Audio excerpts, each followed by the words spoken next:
Namaste Shusha. Welcome students to online session of Personal Selling and Salesmanship Part 2nd.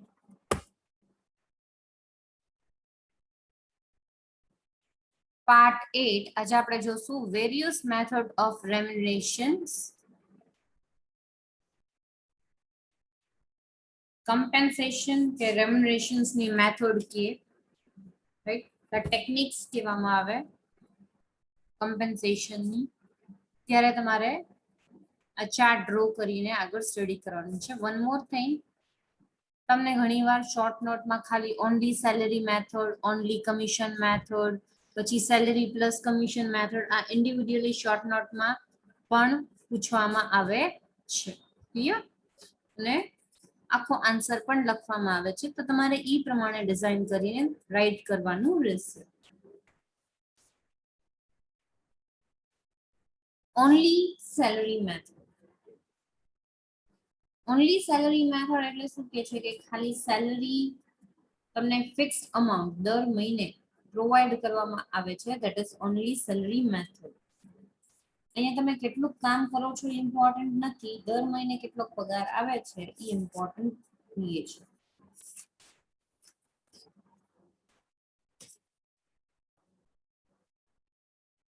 આ answer તમારો start થાય છે page number 155 ઉપર. Fixed month salary તમને આપવામાં આવે છે. Salary amount is not linked with sales, right? Sales ની સાથે કન્સર્ન નથી, તમે કેટલું સેલ્સ કરો છો એની સાથે કન્સર્ન નથી તમારી સેલરી. ઓકે, સેલરી સ્ટ્રક્ચર છે ફિક્સ્ડ હોય છે.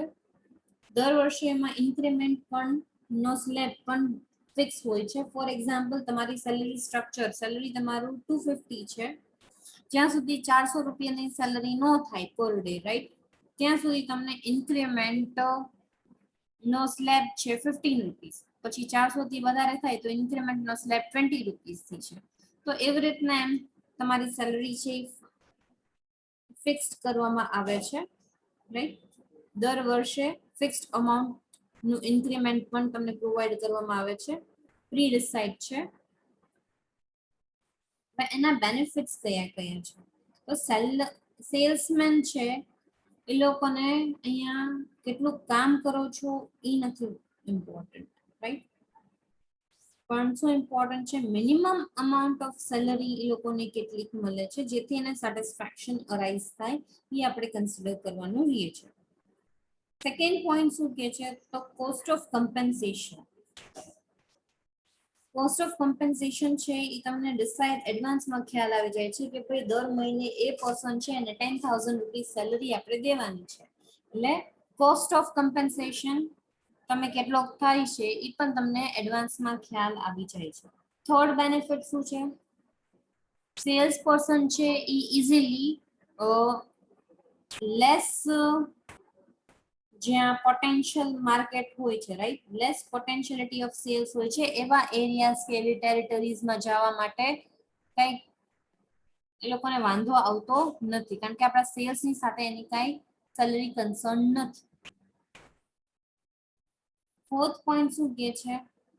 Salesman are not an hasty, right? એ લોકો જલ્દીમાં સેલ્સ કરવા માટે, સ્ટેપ્સ લેવા માટે ઉતાવળા નથી થતા, કારણ કે એ લોકોના સેલ્સ કેટલું થાય છે એ કન્સિડર કરવામાં આવતું નથી. એના કારણે બેડ ડેટના ચાન્સીસ પણ રિડ્યુસ થઈ જાય છે. ફિફ્થ પોઈન્ટ શું કહે છે કે salesman provides the correct sales figures, right? Correct sales figures provide કરવાના આવે છે સેલ્સમેનને, જેથી શું કામ એ લોકો કરેક્ટ આપે છે? કારણ કે અહીંયા સેલ્સના અમાઉન્ટ કન્સિડર નથી થતા, રાઈટ? એટલે એ લોકો સાચા ફિગર્સ આપી દે છે કે આટલું સેલિંગ થયું છે.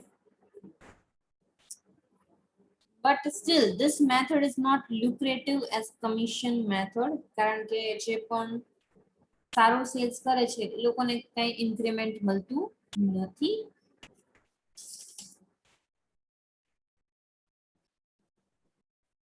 નેક્સ્ટ સેવન્થ પોઈન્ટ શું કે છે? Increments to be provided are under the sole discretions and authority of the sales manager. અહીંયા proper control of salesman તમારે એક્સરસાઇઝ કરવો પડે છે. નેક્સ્ટ અહીંયા આ મેથડમાં સેલરી મેથડમાં તમારે રેકોર્ડ્સ મેન્ટેન કરવાની જરૂર નથી કે કોને કેટલું સેલ્સ કર્યું છે. ડીમેરિટ્સ જોઈએ તો ડીમેરિટ્સમાં પહેલું ડીમેરિટ શું કે છે, effective and competent salesman gets demotivated, right? જે લોકો સારા એવું સેલિંગ કરે છે એ લોકો ડીમોટિવેટ થાય છે કારણ કે ફિક્સ સેલરી અહીંયા આપવામાં આવે છે. કામ સારું કરો કે ખરાબ કરો એની સાથે કઈ કન્સર્ન છે નહીં. Next, salesman are not given an opportunity to earn, right? બીજો ડ્રોબેક શું છે કે ભાઈ વધારે અર્ન કરવું હોય તો અહીંયા પોસિબલ નથી, રાઈટ? જે કમિશન મેથડમાં પોસિબલ છે એ. થર્ડ મેથડમાં થર્ડ પોઈન્ટમાં શું કે છે કે during depression as the sales decrease, right? Sales decrease થાય છે, પ્રોફિટ એ રિડ્યુસ થાય છે, ત્યારે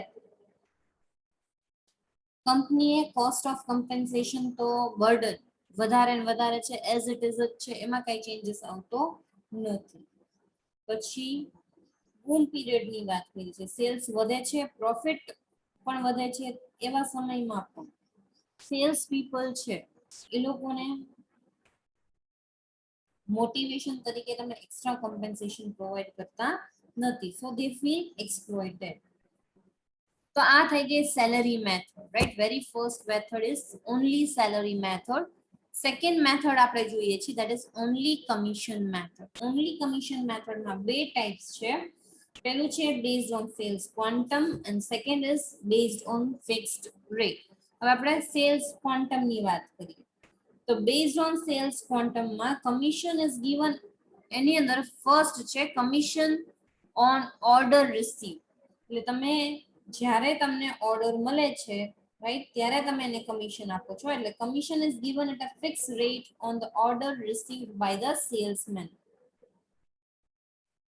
અહીંયા તમને કોઈ પણ ટાઈપની રેસ્ટ્રિક્શન્સ નથી, તમે કઈ ટેરિટરીમાંથી ઓર્ડર લાવો છો એ ઇમ્પોર્ટન્ટ નથી, પણ તમે ઓર્ડર લઈ આવો છો એટલે તમારો કમિશન છે એ કેલ્ક્યુલેટ કરવામાં આવશે, કારણ કે એ સેલ્સ તમારા થ્રુ થયું છે એવું એઝ્યુમ થશે અને તમને તમારા ઓર્ડર ઉપર કમિશન રિસીવ થશે. સેકન્ડ મેથડ એમાં છે that is commission on all order received from a specific territory.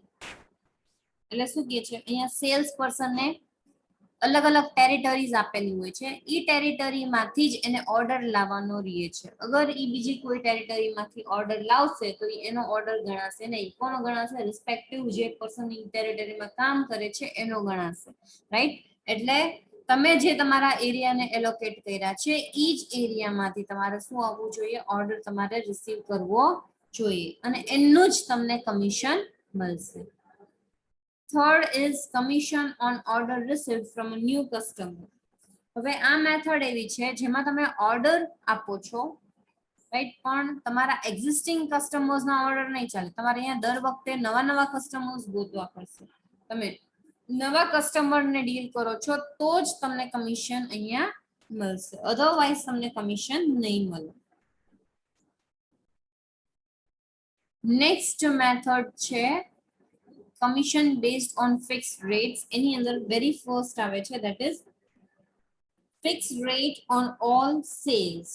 બધા સેલ્સમાં તમે શું કરો છો? Fix rate. અહીંયા કમિશન છે એ તમને ફિક્સ રેટ પ્રોવાઈડ કરવામાં આવ્યું છે કે ભાઈ તમે સેલ્સ કરશો તો તમને 10% કમિશન કે 20% કમિશન, જે રેટ ફિક્સ કરેલો હોય છે એ રેટ તમને સેલ્સ ઉપર આપશે, રાઈટ? હવે અહીંયા તમને એમ કીધું હોય કે ભાઈ તમે 10,000 યુનિટ્સ તમે સેલ કરશો તો તમને 10% કમિશન આપશું. That is equal rate on all sales. તમે જેટલું સેલ્સ કરશો એમાં તમને 10% જ કમિશન મળશે. નેક્સ્ટ છે increasing decreasing on excess sales. Increasing decreasing on excess સેલ્સમાં મતલબ શું કે ભાઈ અહીંયા સેલ્સ પર્સનને ટાર્ગેટ આપ્યા છે કે 10,000 સુધીના તમે યુનિટ્સ વેચશો ને તો તમને 10% કમિશન આપશું, રાઈટ? પછી તમે 20,000 સુધીના વેચશો તો તમને 20% સુધીનું કમિશન આપશું, રાઈટ? એટલે તમે અહીંયા શું કરો છો? અલગ અલગ કમિશન રેટ્સ ચાર્જ કરો છો for the different types of sales, right? એટલે તમે 10,000 કમિશન જોતું, સોરી, 10% કમિશન ક્યાં સુધી છે? તો તમારું 10,000 સેલિંગ થાય એટલે જેવું તમારું સેલિંગ 10,000 થી 20,000 ની વચ્ચે થશે તો તમારો સેલ્સ કમિશન નો રેટ છે એ 20% કરી દીધું છે, રાઈટ? તો તમને એના બેઝિસ ઉપર કમિશન્સ મળશે. ક્લિયર? એને કહેવાય છે increasing and decreasing rate on excess sales. Next method છે that is more rate on increase sales beyond a specific amount. અહીંયા હાયર કમિશન રેટ આપવામાં આવે છે beyond certain specified sales price level. Say for example artistic હોય, photographer હોય કે તો old અને એન્ટિક વસ્તુ આપતો હોય, રાઈટ? તો એ લોકોને શું કીધું છે કે તમે higher rate of commissions charge કરી શકો છો, right, on a specific amount. સે ફોર એક્ઝામ્પલ મને 10,000 રૂપિયા પેઇન્ટિંગ ના જોઈએ છે, પણ તમે વધારે પ્રાઇસમાં સેલ કરો તો એ પ્રાઇસ તમને મળશે. તો એ શું થઈ ગયું? High rate on increased sales beyond a specific amount. Clear? Next છે differing rates on varying product sales. અહીંયા કંપની છે એ સેલ કરે છે range of products, right? Different types of products, A B C ત્રણ ટાઈપના પ્રોડક્ટ કોઈ પણ company cell કરે છે. તો તમને અહીંયા એ પ્રોડક્ટ સેલ કરું તો હું તમને 10% કમિશન આપીશ, બી પ્રોડક્ટ સેલ કરો તો 5% કમિશન મળશે, સી પ્રોડક્ટ સેલ કરો તો 15% કમિશન મળશે. એટલે અહીંયા મેં શું કર્યું છે કે પ્રોડક્ટ રેન્જ છે, રાઈટ, અલગ અલગ પ્રોડક્ટ છે ને અલગ અલગ કમિશન રેટ્સ ચાર્જ કરવામાં આવ્યા છે. તો એ શું થઈ ગયું? Different rates on varying product sales. એટલે અલગ અલગ પ્રોડક્ટ્સ ઉપર અલગ અલગ રેટ્સ તમે અહીંયા ચાર્જ કરો છો કમિશનના. Next method is third method and salary plus commission method કહેવાય છે. સોરી, પહેલા આપણે કમિશન મેથડ ના મેરિટ્સ એન્ડ ડીમેરિટ્સ જોઈ લઈએ. વેરી ફર્સ્ટ મેરિટ્સ છે કે ભાઈ આ મેથડ છે એ ઇન્ડિવિડ્યુઅલ સ્કિલ્સ અને એની એબિલિટીઝ ને કન્સિડર કરે છે અને ફેર રિવોર્ડ્સ ફોર ફેર વર્ક માટેનો કન્સેપ્ટ ને મોટિવેટ કરે છે. સેકન્ડ મેરિટ શું છે કે ભાઈ salesman will try to sell more, right? વધારે સેલ ટ્રાય કરવાની કોશિશ કરશે કારણ કે એને કમિશન છે એ પણ વધારે મળશે. જેટલું સેલ્સ એટલું એનું earning. Third, salesmen are motivated to sell his more, his sales increases, right? ये આપણે વાત કરી. નેક્સ્ટ કે છે salesmen are inspired to innovate new ways, નવા આઈડિયાઝ ફાઇન્ડ આઉટ કરે છે કે કેવી રીતના મેક્સિમમ સેલિંગ કરી શકો અને એ લોકોની સેલિંગ એફિશિયન્સી પણ વધી જાય છે. નેક્સ્ટ પોઈન્ટ કે છે કે ભાઈ every salesman can easily calculate this commission method. જેટલું વેચાણ થશે એટલી ઇન્કમ થશે, રાઈટ? પછી ડ્યુરિંગ ડિપ્રેશન લો સેલ્સ થાય છે, રાઈટ? તો આ કંપની માટે બર્ડન નથી કોસ્ટનું, કારણ કે જેટલું સેલ્સ થાય છે એટલું કોસ્ટ એ લોકોને ઇઝીલી બેર થઈ જાય છે. અહીંયા એકે ટાઈપનું સ્ટ્રિક્ટ કંટ્રોલ સુપરવિઝન રાખવું જરૂરી નથી, કારણ કે તમારી સેલરી કેના ઉપર છે? જેટલું તમે સેલ કરશો એના ઉપર છે. ક્લિયર? તો આ એના મેરિટ્સ થઈ ગયા. Then we are moving towards the demerits. Demerits માં many salesmen are unable to work properly. શું કામે? કારણ કે કોમ્પિટિશન છે, જેલસી હોય છે, ભાઈ આ છે એ વધારે સેલ કરી શકે છે, આ ઓછું કરી શકે છે, તો આવી સિચ્યુએશન પણ અરાઇઝ થાય છે.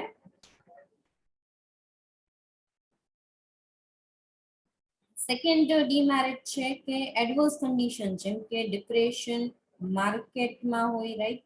Seasonal demand, organisational policy, cutthroat competition, આ બધાના કારણે પણ ઘણીવાર સેલ્સમેનને સફર કરવું પડે છે. થર્ડ ડિમેરિટ શું છે કે બધા સેલ્સમેનને ઇક્વલ રેમ્યુનરેશન નથી મળતું, એના કારણે ઓર્ગેનાઇઝેશનમાં જેલસી જોવા મળે છે અને less cooperation is seen among the different salesmen. Fourth demerit છે કે every salesman's salary has to be calculated. બધા સેલ્સમેનની સેલરી આપણે કેલ્ક્યુલેટ કરવી પડે છે based on the amount or value of the sales. કેટલું સેલ્સ કરે છે એના ઉપર. This increases the administrative and accounting work of organization. Next demerit છે that is salesmen are only interested in selling the products. ગમે તેમ કરીને એને પ્રોડક્ટ્સ વેચવું છે, રાઈટ, એને એના ઉપર ઇન્ટરેસ્ટ છે. તો અહીંયા તમારું ઓનલી કમિશન મેથડ કમ્પ્લીટ થાય છે. Now we are moving towards the salary plus commission method, right. Difference આપણે જોઈ લીધો છે જે અલગથી પૂછાય છે, right, that we have seen in previous session. હવે આપણે સેલરી પ્લસ કમિશન મેથડ જોઈશું. સેલરી પ્લસ કમિશન મેથડ ની અંદર ત્રણ મેથડ છે, that is straight salary plus commission method, quota method અને ઇન્ક્રીઝિંગ ડિક્રીઝિંગ સેલરી મેથડ. હવે પેલું છે ક્વોટા મેથડ. ક્વોટા મેથડમાં શું છે કે ભાઈ salesman has to sell and achieve the target sales level to get the decided minimum amount of salary. અહીંયા તમને આ મેથડમાં સેલરી એ મળે છે અને કમિશન એ મળે છે, રાઈટ. હું એમ કહું કે તમારે 2000 નો યુનિટ્સ છે એ વેચી દેવાનું છે અને હું સેલિંગ કરી દઉં છું મોર ધેન 2000, તો એવી સિચ્યુએશનમાં મને કમિશન પણ સાથે સાથે મળશે. This is quota method, right? A fixed quota તમને સાઇન કરવામાં આવે છે.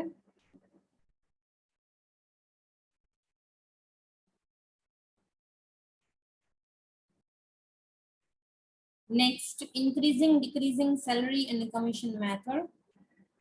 Increasing decreasing salary and commission method માં શું છે? By your sales have to be done in a fixed quantity. Fixed quantity માં તમારે સેલ્સ કરવાનું છે અને commission is given on the sales beyond the level. તમને જે સ્પેસિફાઈડ કર્યું છે એના પછી તમને મળશે. અહીંયા ઓછી લેવલે સેલરી ફિક્સ થઈ છે. Salesman will be not attracted by this, right? એ લોકો શેનાથી અટ્રેક્ટ થાય છે તો કમિશન મેથડ થી, જે ઇન્ક્રીઝિંગ ડિક્રીઝિંગ સેલરીમાં તમને પ્રોવાઈડ કરશું. જેટલું કામ કરશો એટલું તમને કમિશન અહીંયા સાથે પ્રોવાઈડ કરવામાં આવશે.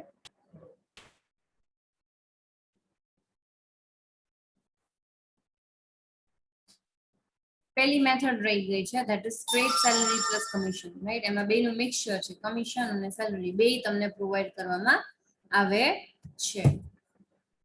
પછી નેક્સ્ટ છે આ પોઈન્ટ્સ, રાઈટ. પેજ નંબર 155, 156, 157, 158, 159 સુધી તમને ઓનલી કમિશન મેથડ સુધી મળી જશે આ બે. પછી સેલરી એન્ડ કમિશન મેથડ તમને page number 161 to page number 162, right. Increasing decreasing salary commission method છે એનું અર્નિંગ્સ પૂરું થાય ત્યાં સુધી, રાઈટ. એટલું લખવાનું. પછી તમારે લોકોને સેલરી પ્લસ કમિશન ની બધી વસ્તુ છે, રાઈટ. આ ત્રણ મેથડ છે એ ડિટેલમાં નથી પૂછી, તમારે બ્રીફમાં જ લખવાનું છે. એટલે પેજ નંબર 167 ઉપર સમરીમાં 4, 5, 6 છે, right. Salary commission, price, bonus, profit sharing plan, પછી મલ્ટીપ્લિસિટિવ ટેકનિક્સ ને અધર અલાઉન્સીસ એ એમાંથી લખવાનું રહેશે. ક્લિયર? હવે સેલરી કમિશન પ્રાઇસ, બોનસ અને profit sharing price. In this method, the salesmen are given salary plus commission and special allowances, જેમ કે price, bonus, profit sharing એ પણ સાથે સાથે દેવામાં આવે છે. ક્લિયર? સેકન્ડ છે મલ્ટીપ્લિસિટિવ વેજ મેથડ. મલ્ટીપ્લિસિટિવ વેજ મેથડમાં શું છે? વેરિયસ એક્ટિવિટીઝ અને ફંક્શન્સ ઓફ સેલ્સમેન ને આપણે કન્સિડર કરીએ છીએ અને પછી એના બેઝિસ ઉપર તમે એ લોકોને સેલરી પ્રોવાઈડ કરો છો. એના મિસ્ટેકના તમે લેસ કરી દો છો અને સારું કામ કરો છો તો તમને એને એડ કરી દેવામાં આવે છે. એના સિવાયના અધર એલાઉન્સીસ પણ આપે છે, જેમ કે vehicle allowances, mobile allowances, entertainment allowances, બરાબર, ટ્રાવેલિંગ એલાઉન્સીસ, આ બધાય એની સાથે કમ્પેન્સેશન ટેકનિક્સમાં આવે છે. So here we complete our session. અહીં આપણે ચેપ્ટરની સાથે સાથે સેશન પણ કમ્પ્લીટ કરીએ છીએ regarding the remunerations, various techniques of remunerations. Okay, જે પ્રમાણે કીધું છે એ પ્રમાણે જ એક્ઝામમાં નોટ ડાઉન કરવાનું છે. Thank you and have a nice time.